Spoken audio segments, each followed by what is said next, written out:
گیا مگر 30 سے زیادہ ایم پی یہاں پر موجود نہیں ہیں۔ میڈم، پہلے تو میں وزیر اعظم کی اس بات کی مذمت کرتا ہوں اور ان کو بتانا چاہوں گا کہ جنا کے بارے میں انہوں نے جو کہا تھا، ہم تو جنا کے سخت مخالف ہیں، اس لیے بھارت کو اپنا وطن مانے، مگر 42 میں آپ کے پیارے ویر اور جنا کی پارٹی نے نارتھ ویسٹ فرنٹیئر، سندھ اور بنگال میں مل کر حکومت چلائی اور اس حکومت نے 1.5 لاکھ ہندو اور مسلمانوں کو انگریزوں کی فوج میں شامل کرایا تاکہ وہ لڑے۔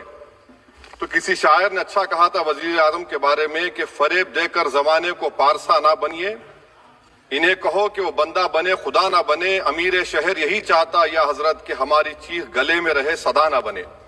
دوسری بات میڈم، ہمارے وزیر دفاع جناب راجناتھ سنگھ صاحب نے بڑا ہی عجیب و غریب اور تکلیف دہ بات کہی ام المومنین کے بارے میں اور ام الکتاب کے بارے میں۔ ام المومنین ان کو کہتے ہیں جو ہمارے پروفٹ محمد صلی اللہ علیہ وسلم کی وائف ہیں، وہ ہم تمام مسلمانوں کی ماں، ہم ان کو تصور کرتے ہیں، مگر ہم ان کی عبادت نہیں کرتے، ہم اپنی ماں کی عبادت نہیں کرتے۔ ام الکتاب قرآن ہے، ہم قرآن کی عبادت نہیں کرتے، قرآن اللہ کا بھیجا ہوا کلام ہے۔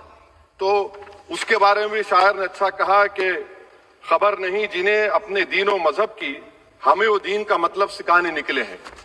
اہم بات یہ ہے کہ میڈم، ہمارے ملک کا آئین کا اس لفظ سے آغاز ہوتا ہے وی دا پیپل، اس کا آغاز بھارت ماتا کے نام سے نہیں ہوتا ہے۔ ہمارے سمویدھان کا جو پریامبل ہے وہ کیا کہتا ہے؟ Liberty of thought, expression, belief, faith and worship. اگر دستور کا یہ پہلا صفحہ یہ بات کرتا ہے تو پھر کیسے کسی شہری کو کسی خدا، دیوی، دیوتا کی عبادت کرنے پر یا سجدہ کرنے پر مجبور کیا جا سکتا ہے؟ آپ ہی کی پارٹی سے آج کی جو باتیں ہوئی ہیں اسی کا بول رہی ہیں۔ ہمارے کانسٹیٹیوئنٹ اسمبلی میں میڈم ایک محترمہ تھی روہنی کمار چودھری نے ایک تجویز دی تھی کہ پریامبل میں کسی دیوی کے نام سے شروع ہو۔ انہوں نے خاص طور سے وندے ماترم کا ذکر کیا مگر اس کو قبول نہیں کیا گیا۔ پھر کے وی کامت صاحب نے ایک تجویز دی کہ اٹس سٹیزنز کو بدل کر ہر سٹیزنز کیا جائے اور خدا کے نام سے شروع کیا جائے، وہ ترمیم کو مسترد کر دیا گیا۔ ہمارے سمویدھان کا اصول یہ ہے کہ بھارت کیا ہے؟ اس کی عوام ہے، عوامی قانون کی مصنف ہے، عوام کی مرضی سے سب سے بالاتر ہے، عوامی حاکم ہے۔ ملک کسی خدا، دیوی، دیوتا، مذہبی علامت کے نام سے نہیں چلتا، نہ ملک کسی ایک مذہب کی ملکیت ہے۔ اسی لیے بابا صاحب امبیڈکر نے کیا کہا تھا؟ انہوں نے مدر انڈیا کے نظریے کو مسترد کیا۔ بابا صاحب نے ایک نئی اصطلاح وضع کر دی اور کہا کہ بھکشت بھارت، یہ بابا صاحب امبیڈکر نے کہا۔ اب میڈم، اگر مذہبی آزادی اس آئین کا بنیادی اصول ہے تو سوال یہ پیدا ہوتا ہے کہ اس وقت ہمارے جو کانسٹیٹیوئنٹ اسمبلی کے پریزیڈنٹ تھے جناب راجندر پرساد صاحب نے کس بنیاد پر وندے ماترم کو قومی ترانہ قرار دیا؟ نہ تو کوئی سیکولر ریزولوشن ہے اس کے بارے میں۔ میڈم، میں آپ کو بتانا چاہوں گا کہ جوڈیشری کیا کہتی ہے۔ بیجو ایمینول کیس ہے 1986 کا، جس میں جیہوا وٹنس نے کہا کہ میں نیشنل اینتھم کے وقت کھڑے رہوں گی، پڑھوں گی نہیں۔ سپریم کورٹ نے کہا کہ اس نے کوئی گناہ نہیں کیا۔ وہیں ایک 2017 کا کیس ہے اشونی اپادھیائے کا کیس سپریم کورٹ کا، انہوں نے کہا گائیڈ لائنز دیے جائیں وندے ماترم پر، سپریم کورٹ نے نہیں کہہ دیا۔ پھر آپ آ جائیے madam, prevention of insult act national 1971، اس میں نیشنل سانگ نہیں ہے، صرف نیشنل ایمبلم اور آپ کا نیشنل اینتھم ہے۔ پھر آپ آ جائیے 40th امینڈمنٹ آرٹیکل 51 ہے 76 میں پاس ہوا، اس میں بھی اس کا کوئی ذکر نہیں ہے۔ میڈم، میں آپ کے سامنے بتانا چاہوں گا کہ ہمارا بھارت ایک اس کا مجموعہ کیا ہے، اس میں ہندو ہے، مسلمان ہے، سکھ ہے، عیسائی ہے، جین ہے، ایتھسٹ ہے، محنت کش ہے، کسان، غریب، مظلوم اور دلت ہیں۔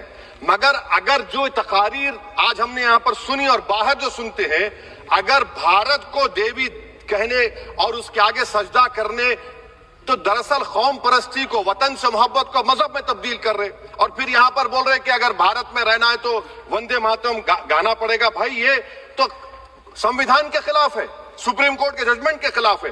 اگر وندے ماترم میڈم قومیت کا معیار ہے تو پھر سوال یہ ہے کہ حضرت موہانی کی قومیت کیا تھی جس نے انقلاب زندہ باد کا نعرہ دیا؟ اگر یوسف مہر علی نے quit India Simon go back کا نعرہ دیا تو اس کی قومیت کیا تھی؟ اگر حیدرآباد سے مولوی علاؤدین جو مکہ مسجد کا پہلا مجرم ہے کالا پانی میں، اور طوبے باز خان جو مار کر لاش کو لٹکا دیا گیا تھا حیدرآباد میں 8 دن تک، اس کی قومیت کیا تھی؟ اگر عنایت اللہ کافی جو جہاد کا فتویٰ انگریزوں کے خلاف دیا مراد آباد میں، جب ان کو 2 دن میں پھانسی کی سزا دی گئی، اور جب پھانسی کی سزا کے اوپر جا رہے ہیں تو عنایت اللہ مولانا کافی کی زبان پر کیا تھا؟ وہ رسول اللہ ہمارے پروفیٹ کی نعت پڑھ رہے تھے. کیا پڑھ رہے تھے؟ کوئی گل باقی رہے گا نہ چمن رہ جائے گا، پر رسول اللہ کا دین حسن رہ جائے گا. تو ان کی قومیت کیا تھی؟ مالٹا کی جیل میں محمود الحسن، حسین احمد مدنی 6 مہینے مالٹا کی جیل کی گراؤنڈ میں پڑے رہے. ان کی قومیت کیا تھی؟ علامہ فضل حق خیر آبادی کا وہ سیل کالا پانی کا پکار کر ان سے پوچھ رہا ہے جو وہیں پر مر گئے، خبر وہاں پر ہے، بتاؤ میری قومیت کیا تھی؟ میڈم میں ایک مسلمان ہوں، میں اسلام کو ماننے والا باوقار انسان ہوں، اور میرے مذہب کی بنیادی تعلیم توحید ہے. لا الہ الا اللہ، نہیں ہے کوئی خدا سوا اللہ کے. اور قرآن میں اللہ کیا ورا ایاک نعبد ایاک نستعین، تم میری عبادت کرو مجھے مانو. مجھے کہاں سے مل رہا؟ آرٹیکل 25 سے مل رہا ہے. مجھے کہاں سے مل رہا ہے؟ Liberty of thought, expression, belief, faith and worship سے مل رہا ہے. تو اس کو جوڑنا یہ بہت ہی خطرناک ہوگا. اور ہمارے پروفیٹ محمد صلی اللہ علیہ وسلم جب مدینے کو گئے تو انہوں نے اس وطن کے لیے دعا کی، کہا کہ اللہ مدینے کی محبت ہمارے دلوں میں اور اضافہ کر دے، مکے سے زیادہ کر دے. تو یہ اسلام مسلمان ہونا، ہمارے ایمان میں ملک کی محبت بیچ میں نہیں آتی، اور ملک سے محبت ہے اور رہے گی ہمیشہ، کیونکہ یہ عظیم قربانیاں یہاں پر شامل ہے. جنہوں نے جنگ آزادی میں حصہ نہیں لیا، آج اگر وہ وطن کی محبت کا درس دیں گے تو بڑا غلط ہوگا. میڈم میں آپ کے سامنے ایک چیز پڑھوں گا. 1937 رابندر ناتھ ٹیگور نے لیٹر لکھا سبھاش چندر بوس کو. میں صرف کسی نے نہیں پڑھا. یہ کیا کہا ٹیگور صاحب نے؟ But parliament is a place of union for all religious groups and there the song کی not be appropriate. When Bengali Muslims show sign of stubborn fanatism, we regard it intolerable. When we too copy them and make unreasonable demands, it will be self-defeating.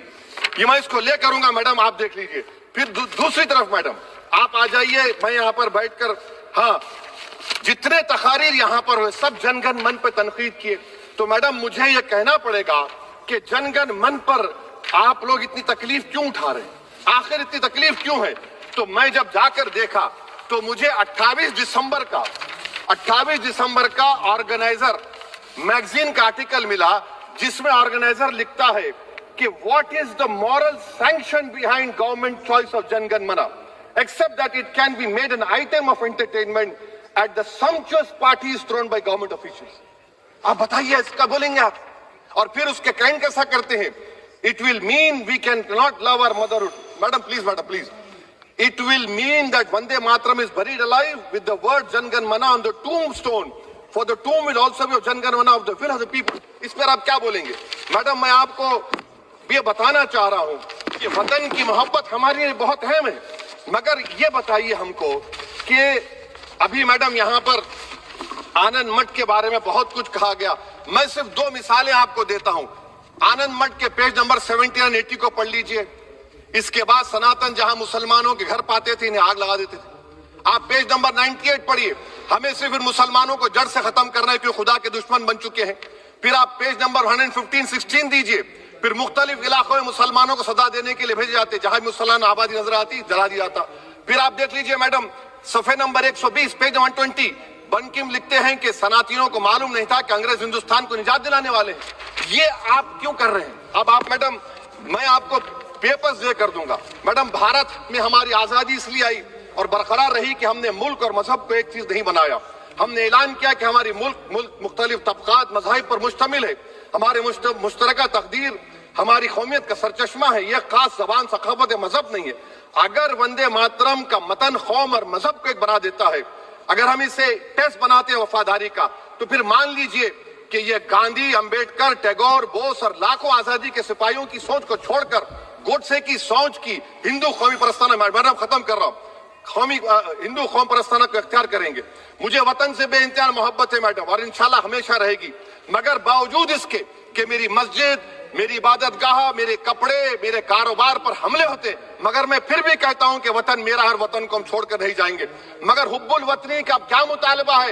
حب الوطنی یہ کہتا ہے کہ وطن سے محبت ہے تو ظلم کو ختم کرو، غریبی کو ختم کرو، بے روزگاری کو ختم کرو، جبر کا خاتمہ کرو، امن کا گہوارہ بناؤ، پاکستان کی دہشت گردی کو ختم کرو، ایکسپلائٹیشن کو روکو، شرارت کو روکو، ملک کے خلاف کی جانے والی سازش ختم کرو.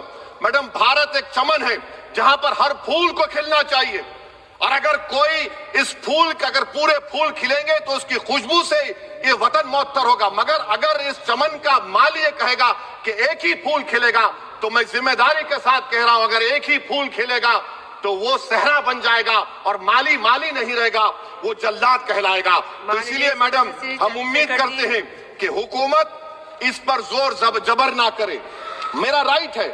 یقیناً میں جانتا ہوں کہ آزادی کے لڑائی میں وندے ماترم کا نعرہ تھا، مگر اگر آپ اس کو جبر کریں گے تو یہ سمویدھان کے خلاف ہے۔ وفاداری کا سرٹیفکیٹ ہم سے مت لیجئے، میڈم ختم کر رہا ہوں، وفاداری کا سرٹیفکیٹ ہم سے مت لیجئے۔ آپ کے بزرگوں کے کوئی ایک کتاب میں لکھ کے کیا لکھا ہے بتا دیجئے، کہاں پر کیا لکھا ہوا ہے۔ تو میڈم میں اس شعر پر اپنی بات کو ختم کر رہا ہوں میڈم، میں اس شعر پر اپنی بات کو ختم کر رہا ہوں میڈم، میں اپنی بات کو ختم کر دیتا ہوں میڈم، کیونکہ آپ بہت جلدی میں ہیں۔ کہ بھارت زندہ باد، ہندو مسلمان زندہ باد، دلت زندہ باد، عیسائی زندہ باد، آدیواسی زندہ باد، جو کسی خدا کو نہیں مانتے وہ بھی زندہ باد، اور میڈم سب پچھڑا سب آ گیا اس میں۔ تو ہم امید کرتے کہ اس روح کو آپ سمجھیں گے اگر آپ صرف اپنی آئیڈیالوجی کو لے کے چلیں گے۔ اور آخر میں میڈم جناب بنکم چندرا صاحب کے بارے میں میں آپ کے سامنے ڈاکیومنٹ لے کر رہا ہوں کہ انہوں نے بی اے کا ایگزام پاس نہیں کیا تھا، 7 مارکس سے فیل ہو گئے تھے، یہ بھی رکھ رہا ہوں۔ تو آپ جس کا لٹریری جائنٹ بتا رہے یہ نہیں ہے۔ بہت بہت شکریہ۔